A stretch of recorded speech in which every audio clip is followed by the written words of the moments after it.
Hello guys, back again with me. My name is Desfer. On this video, I'll do my project again is active listening skills. So let's start. Part one, listen to the audio and decide whether each statement is true or false.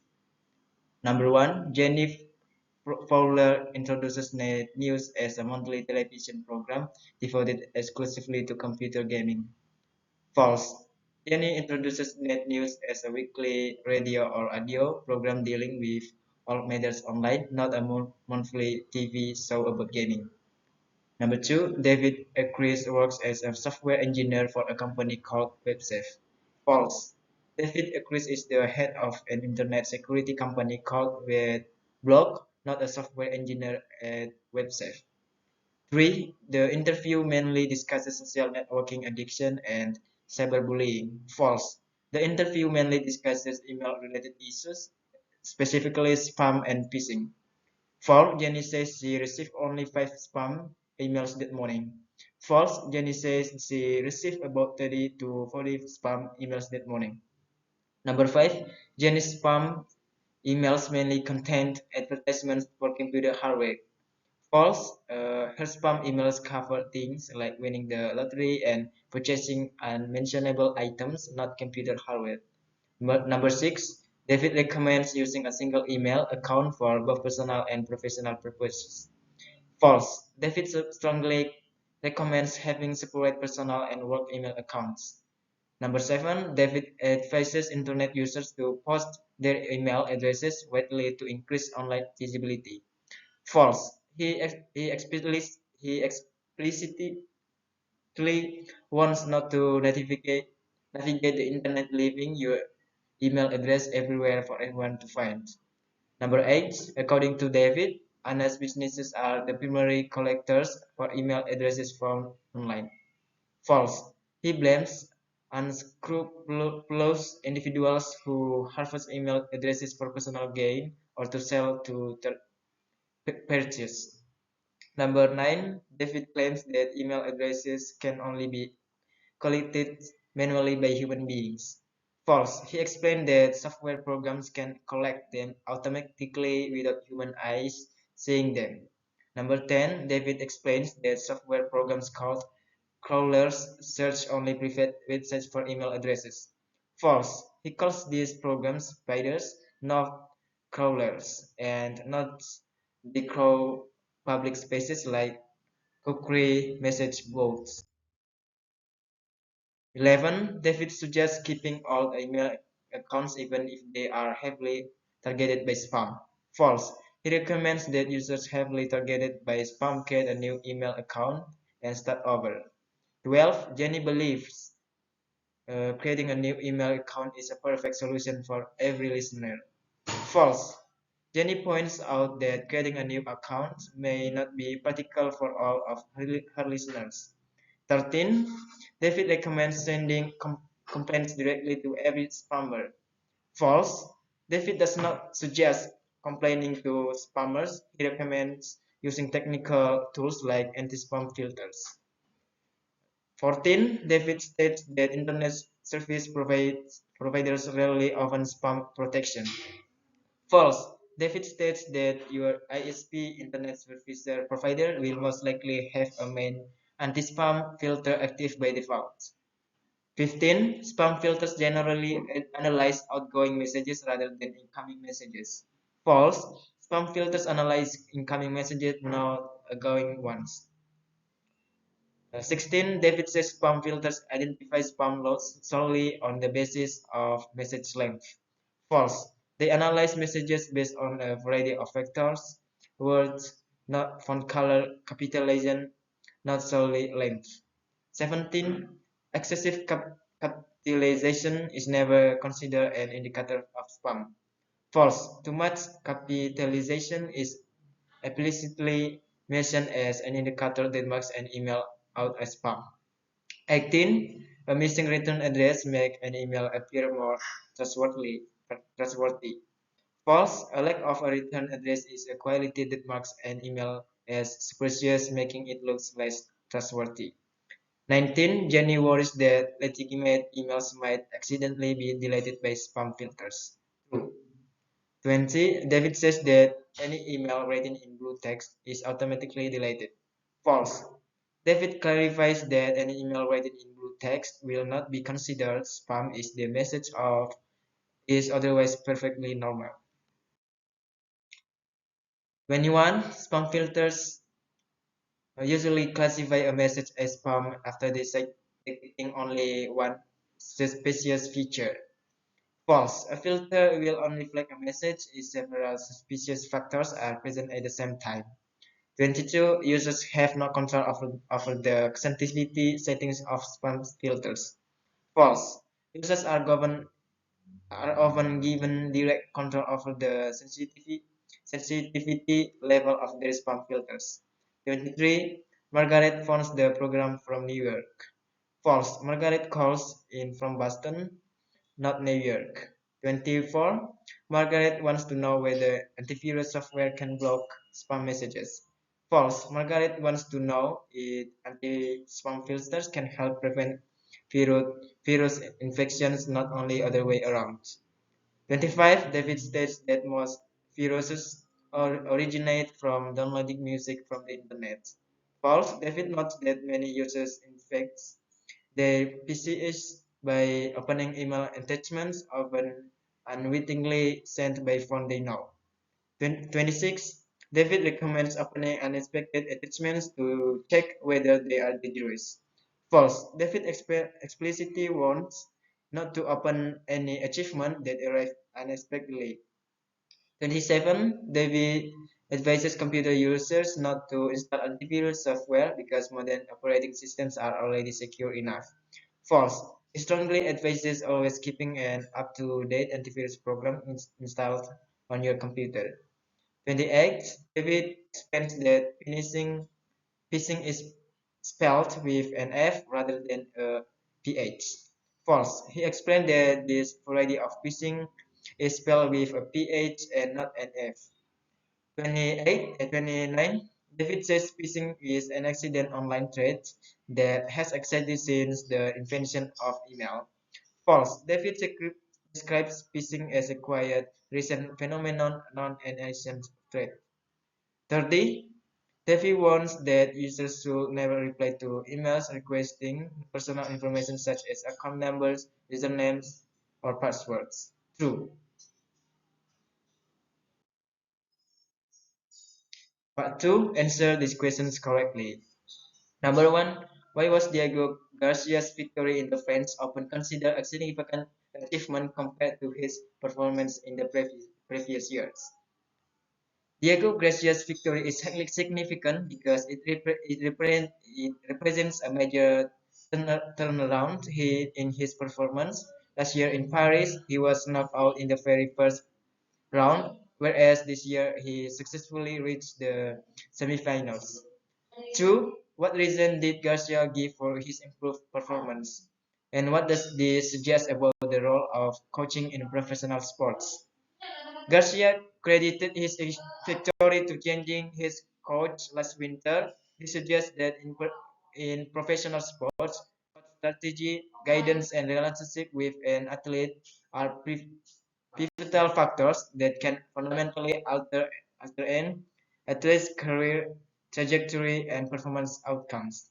Number 3, based on the report, what can be inferred about Hans Gruler's performance despite losing the match?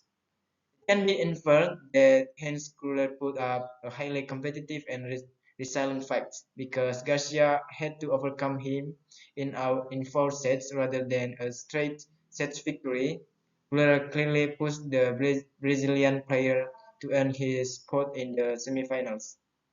Number 4, why is the second semifinal match between Rod Langer and Brad Wilson particularly important?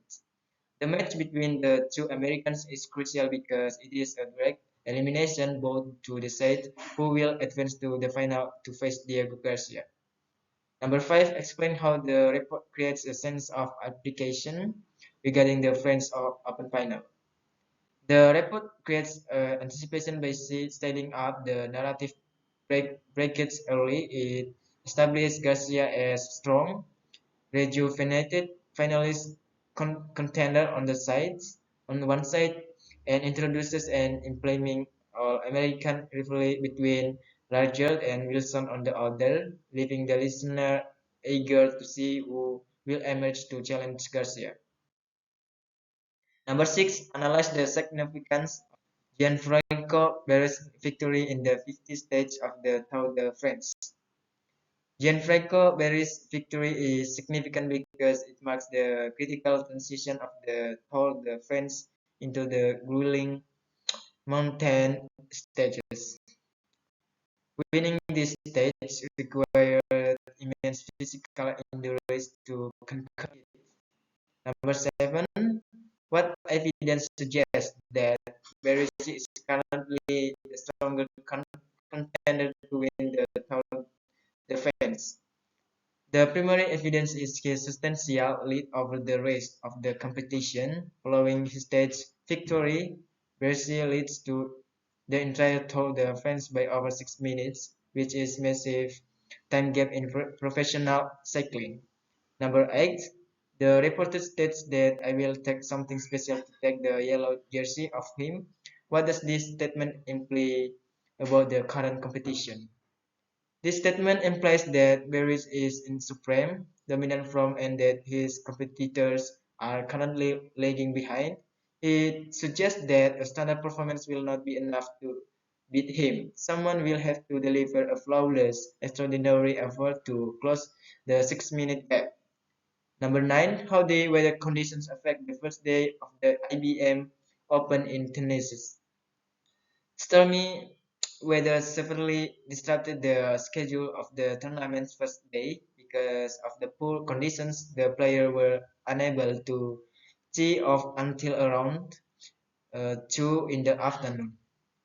Number 10, compare the performance of Mark Chappell, Mark McDonald, and Jeff Connor during the first tournament of the tournament. Mark Chappell had the standout performance of the day, playing super shots to finish at the top with 5 under par 67. In comparison, Mark McGonagall and Chuck Connor performed exceptionally well, finished tied for second place, sitting 2 shots behind Chappell. 11. Why was Ross Witter's role in one considered extraordinary? It was extraordinary because it was achieved entirely by fluke and miracle rather than a clean line. His shot was widely wayward and tracking straight toward a lake, only to miraculously strike a wooden post, bounce back onto the green, and roll directly into the hole. Well, how does the description of Witter's shot contribute to the dramatic effects of the sports report? The description uses a classic narrative art of the spire turning into triumph, highlighting Vader holding his dead head in his hands as the ball flew toward disaster, followed by the sudden, miraculous twist of hitting the post, which builds suspense and excitement for the listener. 13. Explain how changing weather conditions influenced by the qualifying season for the Japanese Grand Prix. The season began in terrible conditions featuring heavy rain and gusting winds, which initially favored drivers who excel in wet weather. However, as the racetrack gradually dried out later in the pre-season, the changing track conditions allowed other drivers to capitalize on the increasing grip. 14. Why was Gerd Kruger's achievement particularly impressed according to the report? Kruger's achievement was impressive because he managed to secure pole position despite the highly unpredictable shifting weather conditions, proving his adaptability and showcasing his best from when the track began to dry. 15. What can be inferred about Eddie Conrad's performance during different stages of the qualifying season?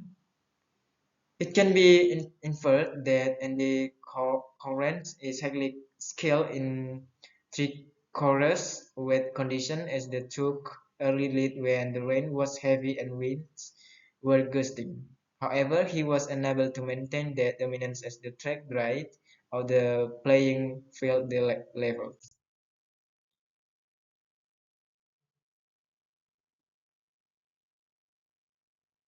16. How does the report suggest that Gerd Kruger could strengthen his position in the World Championship standings? The report notes that by securing pole position for the main race, Kruger has put himself in an ideal starting placement to win tomorrow's Grand Prix, which will allow him to heavily consolidate his existing lead in the championship standings. 17. Which baseball game appeared to be most closely contested? Justify your answer using the scores provided. The game between the Chicago White Sox and Cleveland was the most closely contested. The reporter explicitly notes they saved a close game, and the final score of 4-3 represents the narrowest margin of victory, a single run, among all the reported baseball games. 18. Which team demonstrated the most dominant performance in the baseball results? Explain your reasoning. Milwaukee demonstrated the most dominant performance. They defeated Pittsburgh with a resounding score of 10-2, representing both the highest run total scored by a single team and the largest margin of victory and 8-run lead in the reports.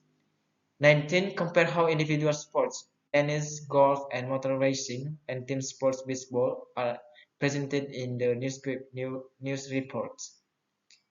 Individual sports are presented with deep narrative focus highlighting personal struggles, emotional reactions like holding one's hand in hands, tactical changes like shifting coaches, and the implicit impacts of weather on individual athletes.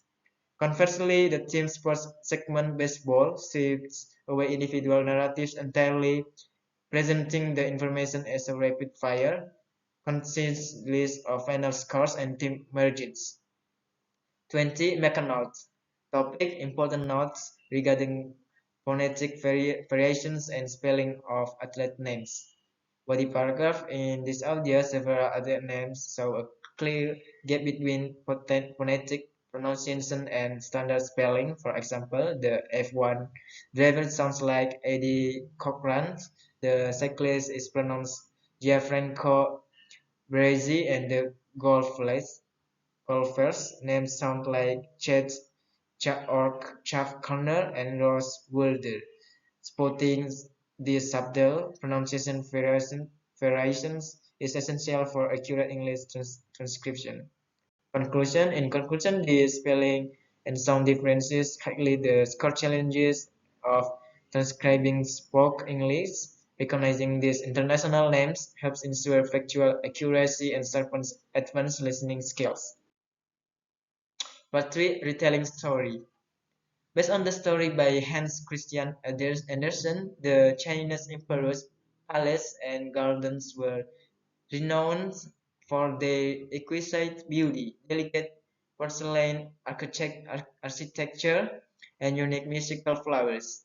Beyond these gardens, deep within a vast forest near the Blue Sea, lived a real nightingale who was beautiful singing, captivated everyone from local fingersmen to international travelers. Scholars wrote books praising the city, the palace, and above all, the incredible bird.